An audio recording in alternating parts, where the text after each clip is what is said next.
wonderful to see you all. I'm excited and trying to catch my breath. So, bear with me, please. So, can I do something real quick? Yes or no? Yes. Can you guys just give me a nice, warm smile? Thank you. All right. We're going to get started. It's going to be a great morning. Today, I'm going to talk out of James 3. Last time I spoke, I was given a verse. I want to just go ahead and say quickly, Pastor Jim, like Chris said, is out of town. He's taking a quick break. And I think that it's such an awesome thing that as a church, we have enough volunteers, we have enough people willing to put in the effort and the work to let our pastor go and take a break because he deserves it. Right? He's a hard worker. He does a lot. So he's watching right now, so we're thankful for him. We love him. We're glad he gets a break. And last time that he asked me to speak, he gave me half a verse. So we were discussing it this week, and he was like, all right, you're going to be in James 3. And I was like, all right. So I started preparing, and then he was like, so which verse is in James 3? And I was like, all of them. I'm taking all of them this time. But so this is going to be a fun couple minutes that we're going to have together. Like I said, we'll be in James 3. So if you have a Bible, open it up to James 3. We're going to be starting in verse 1, and we're going to be talking today about preventing wildfires. So I'm going to need your help on this, and you can tell me if I failed or was successful. So my goal today was to dress as if I was a lumberjack. Was I successful? Awesome. Sort of. I heard a sort of. I didn't like that one. No, but the reason I say that is I have a point to make with that.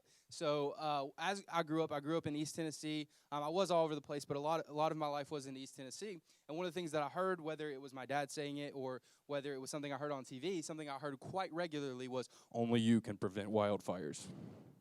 Anybody ever heard that? Yeah. So because that was spoken in my life, I've never actually started a wildfire. So praise God for that. That's a beautiful thing. So we're going to start in James 3. But in James 3, the first verse is important to our entire message, but the rest of the message doesn't really go with it. Now, it will tie back around at the end. So if you think, man, he just disappeared from the main point, don't worry, I'll be back. Sound good? Sounds good? Okay. Let's get started. So the first thing I'm going to talk about is the weight of leadership. Like I said, it's beautiful that we can have a group of people around us so that our pastor, our leader, can go take a break, breathe, get refreshed so he can come back ready and rejuvenized, right? So the reason I say that, though, is because there is a lot of weight that comes with leadership. We're going to go ahead and read James 3. It says, not many of you should become teachers, my brothers, for you know that we who teach will be judged with greater strictness. Our world right now is a crazy world. Would you guys agree? Yes. So with leaders, and we're going to go specifically for church leaders right now, with leaders in the church, there's a great strictness that comes with being able to proclaim the word of God. Why? Because this book right here is absolute truth. I lost my mark. Wonder what that was about. But this book is absolute truth. So if you can't decipher it and break it down and be able to speak it as truth, you're in trouble because it is truth.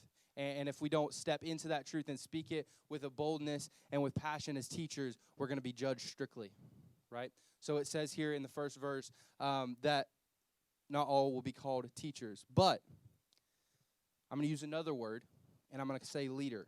Every single one of you in this room is called to be a leader. What does that mean? Well, I'm new to Christ, so I don't really know that much. I don't know that I can actually be a leader because I just don't know that much.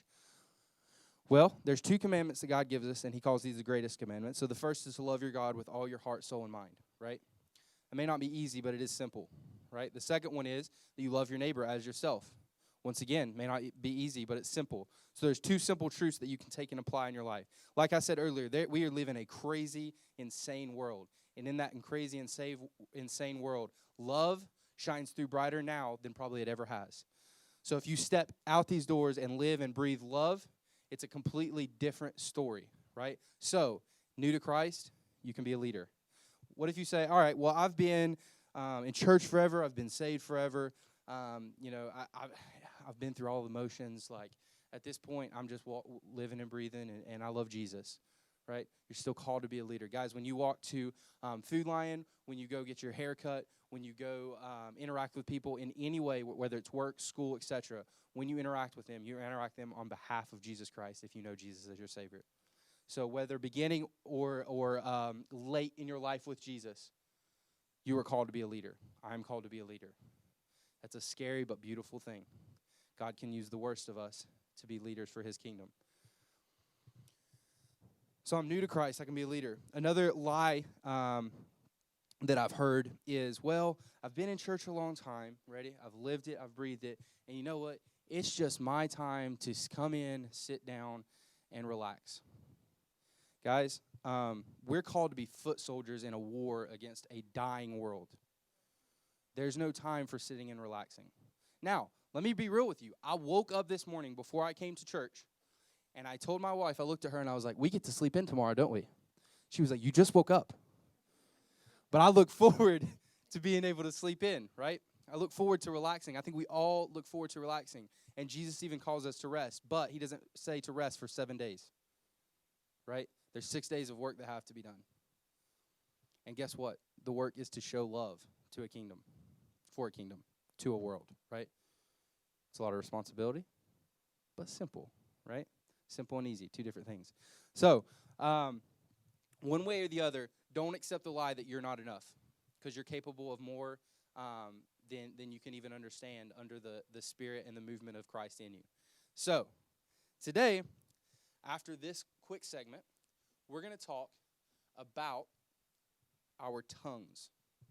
So, I don't want to say tongues. I was typing this, and I actually just didn't want to type tongues because I kept misspelling it. So, we're not using the word tongues. We're going to use voice because it's one and the same, okay?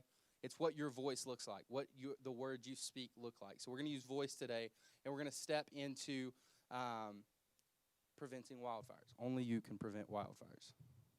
Can we do that together? No. I just want you to say yes. But I want you to do it. All right, quick story about me. I love interaction, right? I'm a people person. If I talk to my mom on the phone, she's like, you've talked to people today, haven't you? Because there's a difference in mood. I love people, okay? So when I interact with you, what do I want you to do? I want you to interact back. So I love you. Love you guys. Gosh, you are so sweet. So we're going to jump into preventing wildfires. We're going to jump into James 3:5, which says, so also the tongue is a small member, yet it boasts of great things. How great a forest fire is set ablaze by such a small fire. I wanted to bring matches in here, but I didn't want to mess up my record on not starting fires, so I didn't. But it's crazy how a little match can start a bonfire. I've been at bonfires before. Now, given a lot of these bonfires had a little help by massive amounts of gasoline, but one way or the other, you take that one little match and it starts, right? One little fire can start a massive wildfire. So, I'm going to talk outside of our So, if I'm talking to Ella right now, I'm using my words vocally, right? In our generation right now, some of the biggest wildfires are not said in one-on-one interactions or even in group interactions, but they're said on Facebook, on Twitter, on Instagram. We're capable of hiding behind these screens and saying things that we wouldn't say face-to-face. Or we're saying things that like, well, there's going to be that much repercussion. They'll just send me another message back. Guys, we live in a crazy, scary world in that manner. I'm going to get to a little bit more of that in a minute. But the words you use personally also speak and ring true on social media. I'm going to give you guys a little bit of studying I did. Does that sound good to you? Thank you. So these past 2 weeks, I was preparing for this message, and, social media in and of itself was on my heart, and I was like, well, this doesn't really go with James 3. Social media wasn't in James. But I started searching what the world we live in is in social media. And there are algorithms, there's all kinds of things that I don't have any idea what they're talking about, right? But I did see, and I studied a topic when it comes to algorithms. And say this side of the room believes something, and this side of the room believes something. On your social media, if you speak it, if you search it or if you type it, it's going to feed your feed with what you like. And whatever you speak, text, or search, it's going to feed your feed with what you like. Because in our world, we're being sold to consumers, to people that are trying to sell different. I'll give you an example. So, unfortunately, I'm a Tennessee Volunteers fan. It's awful. But it is a thing that I have to live with, and I will for the rest of my life. I was talking to my brothers the other day, and I was like, you know how nice it would be just to switch over to an Alabama fan and just not know what it feels like to be scared of losing. You wonder what that feels like. But one way or the other, so I search a lot of Tennessee stuff. I speak. I follow a lot of Tennessee stuff. That's just what I do.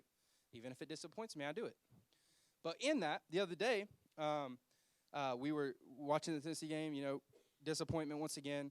And I woke up and I read my Bible, and then I got my phone, and I was scrolling through Facebook, and a Tennessee baby onesie came up.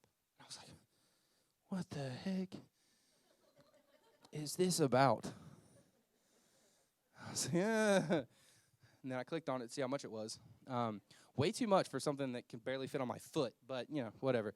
But it fed me what was happening in my life, right? And it said, hey, you might like this. And it got a click, which means I'm going to see even more of them eventually probably. Woo! But you're being fed what you like. And now our world is dividing, and if you guys, agree with me, I think that this world is dividing rapidly. I watched it was doing a demographic on one side and the other on a belief system, and I'm not going to tell you which one, but it was a belief system. And the way that the graphic worked was there was a difference in belief, but people could agree on some things, so they were here. But since social media came into the picture, the things that you can find to agree on are getting farther and farther. Why is that? It's because you're only getting fed what you look at, right? That's a scary thing. Because in that, people are believing lies because it's all they see. Whether it's in sports, at the beginning of this year, I was being fed the fact that Tennessee was going to be a good football team. I believe the lies. Whether it's a political belief, a spiritual belief, people are being fed lies and believing it because it's all they see. And because of that, if someone believes differently than you, we aren't capable anymore from a social media standpoint to look at the other side and say, they're still human. Because we're hiding behind this thing and we're saying, oh, if you believe this, you can't go to heaven, you're not saved. If you believe this, there's no way you can call yourself a Christian. If you believe this, you're a lost cause. It's over. You'll never be able to make it. It's done. It's over. And in that sadness, us as the church are forgetting that behind those screens are souls. Something I said in youth on Wednesday night was we as a group, and I was talking to youth, but I want to say this to you and to myself, and I try to say this regularly. We have to become experts at recognizing and leading souls to Christ. It doesn't need to be something that we're like, well, I'm going to learn this little saying, I'm going to learn this little ABC thing, or we have to become experts at recognizing and seeing people as souls and pursuing them with everything we have.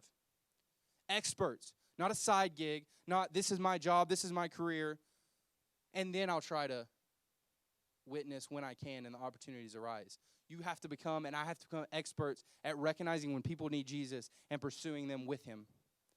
Not with yourself, but with him. We have to. There's a battle going on out there, and we're called to be the foot soldiers.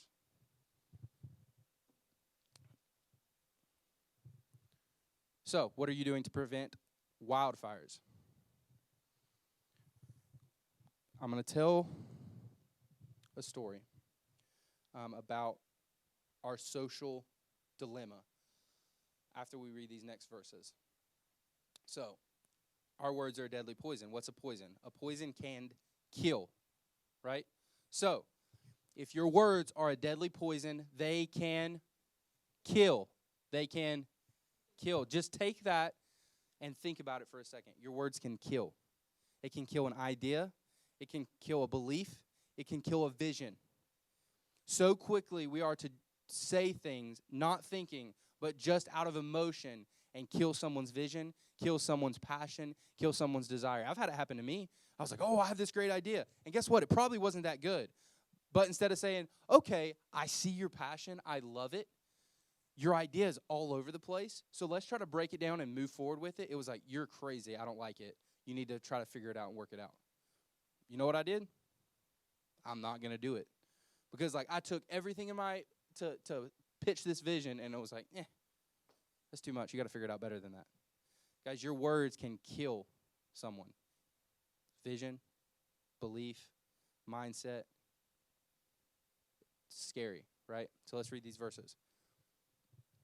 For every kind of beast and bird, of reptile and sea creature, can be tamed and has been tamed by mankind. But no human being can tame the tongue. It is a restless evil full of deadly poison, full of the capability to kill. That's horrifying. We have a responsibility to constantly pursue the idea of taming our tongue, taming our voices. I'm going to give you guys a quick story, and I expect absolutely no judgment out of you. Sound good? I didn't hear a lot of yeses. That's great. I'm excited about that.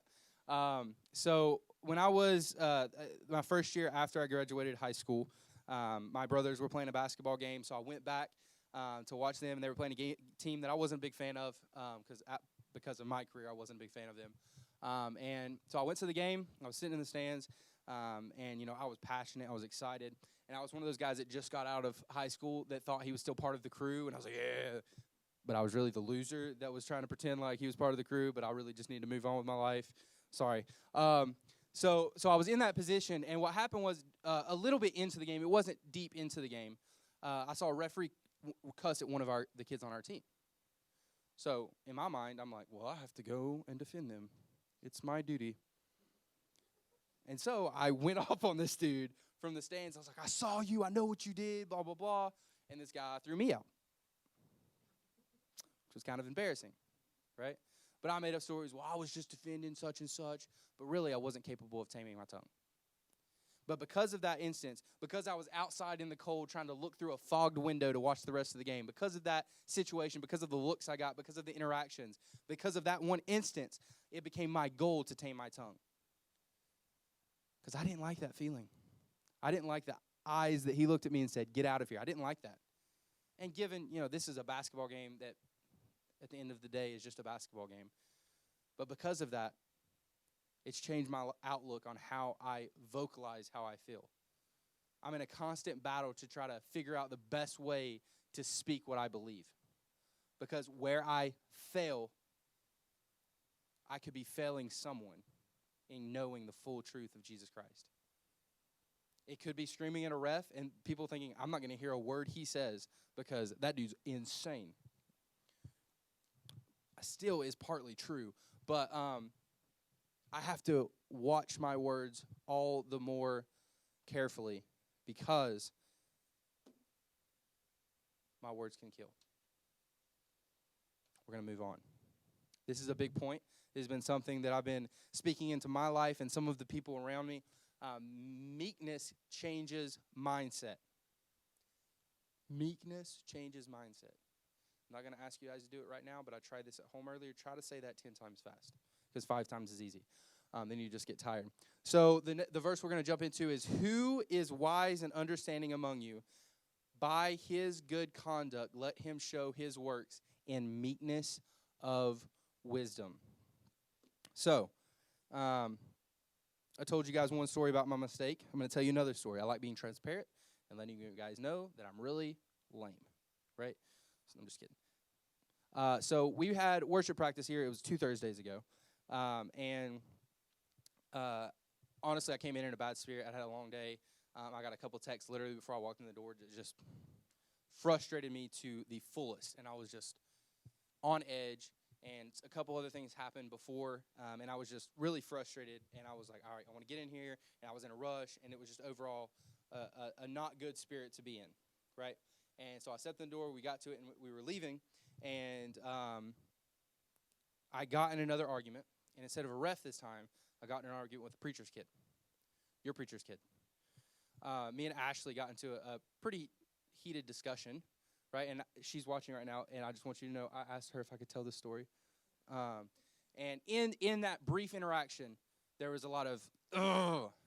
But as soon as I walked out the door, I was shaking, and I was just so upset with myself because I was like, oh, my gosh, I just hurt my testimony. There was a ton of people there. They didn't deserve to see me or hear me speak the way I just did. Like I just feel awful. And within 10 minutes, I got a text from Ashley. She's like, I feel awful. That was awful. Yeah, I'm sorry. And I was like, I'm so sorry. That was wrong of me. And then I started texting people that were there. I'm like, I'm sorry for the way I acted. I'm going to text some of the youth that were there. I'm sorry. You deserve a better youth pastor. I was just all upset because I wasn't able to control my tongue. But in Ashley's ability to be meek in her apology and my ability to recognize that I was wrong, there was the ability to come back together. And too often in our relationships, there's an argument, but so many people have so much pride built up to them that even when they know they're wrong, they can't say, I'm sorry. Guys, all right, I want some interaction here. Raise your hand if you want to be right. Bonnie, leave your hand up. Good. Okay. No, but we all want to be right.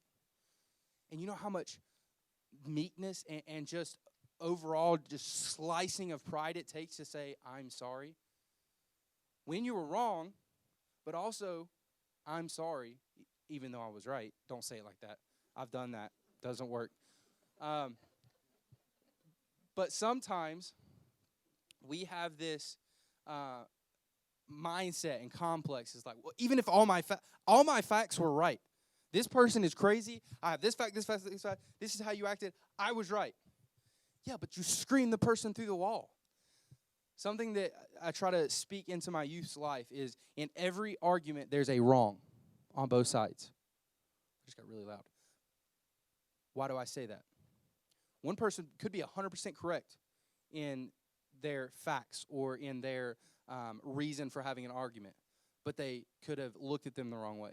They could have said something in the wrong way. They could have done it over text. That's one of my biggest, is I just send stuff in text.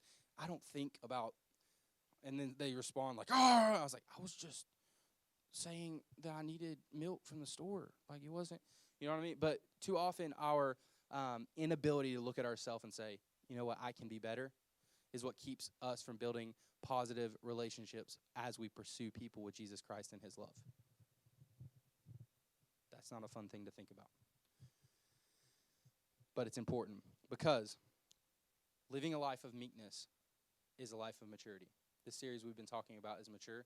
If we can constantly wake up with the mindset of I'm going to be meek and mild in the way I interact with the people I work with, in the way I interact with people that I'm in a relation with, in the way that I interact with people I go to school with, in the interaction I have with people that have different belief systems than me, that meekness, that maturity is what will change our ability to change people's life for the better. The last point is, in my opinion, one of the most important points to all of these so far today. It's not about me. It's not about you. It's not about me. What if, and picture this with me, what if as a church, do we have a head count? Chris isn't in here. This group of people, look around for a little bit. If this group of people would take the mindset, it's not about me, in relationship, in workplace, in school, in people that we see across the way on social media, to our neighbors, guys, confession time. Another confession time. It's my third. Thank you guys for listening. When I get home, I live in an apartment complex, so I have a ton of neighbors. When I get home, it's my, unfortunately, my habit is to get out of my car, lock the door, and shut down. You know why? I'm home. It's time to decompress. I'm just going to kick my feet back and get attacked by my dog. Like, it's just, but there's someone across the hall from me that needs Jesus. And instead of smiling and saying, how was your day? How are you? What's going on in your life? I usually walk right by them. How many of you have someone across the street that could use Jesus? Next door? Upstairs? Too often we think it's my time to relax. It's my time to do this. I deserve this. It's not about you guys. It's not about me. It's about Jesus. And guess what? We have to be experts at recognizing and pursuing people with Jesus and their souls, right? And that's going to take a lot of saying back to yourself, it's not about me. I want to read the last verse for today. It says, "For where jealousy and selfish ambitions exist, there will be disorder and every vile practice."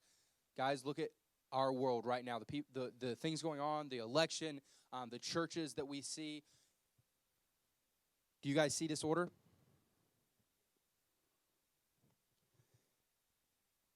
You know why there's disorder? Because there's jealousy and selfish ambition. But the wisdom from above is pure, or is first pure, then peaceable, gentle, open to reason, full of mercy and good fruits, impartial and sincere. And a harvest of righteousness is sown in peace by those who make peace. So, can we leave this place as this group of people and say, it's not about me first, which in and of itself is a very difficult thing to say it's not about me, because all of us want it to be about us. That's what we're born with this in nature. That's what we want. It's a very hard thing to switch the mindset and say, I don't want my plans, but your plans alone, God. We can pray it. We can sing it. I can say it. I can preach it from right here, and I'm going to go home and struggle with this exact mindset. So together, if we focus on this one accord, it's not about me. And then say, in wisdom, first, my motives will be pure. Guys, have you ever done something nice for someone and been like, man, I did something nice for someone. Look at me. Or even do it behind the scenes. Like, go behind the scenes like, well, I did this. I took this trash out. Nobody saw me. God, did you? Yeah, you did something else for yourself. What's the motive? Is it pure? Because if it is, if first it's pure, then it's peaceable, it's gentle, it's open to reason, full of mercy and good fruits, impartial, no matter what side of the spectrum you believe on, no matter what area of belief system we're talking about, are you impartial and sincere? Because if so, there's a harvest of righteousness sown in peace for those who create peace. Guys, I'm all about speaking truth. This word right here is absolute truth. If you say it and believe it, it's not going to go for the void. It's true. But it's when your opinions and my opinions get in the way that peace disappears. Because what we'll say is, well, they needed to hear it, and it's true. Once again, you screamed them through a wall to tell them. If we can take this one verse, guys, this verse, out of all these verses we've read, all of them are important, but if we can take this verse, live it, breathe it, and pray it, God, help my motives to be pure, then the rest, you'll walk out of this door living in meekness and in purity, and I promise you within a week someone's going to ask you what's different. If you can get yourself out of the way for a week, somebody's going to notice. Like I said at the beginning, someone's always watching you. You go to Walmart, you're being watched. That sounds kind of creepy. But it's true. And it is Walmart. You go to Food Line, it's true.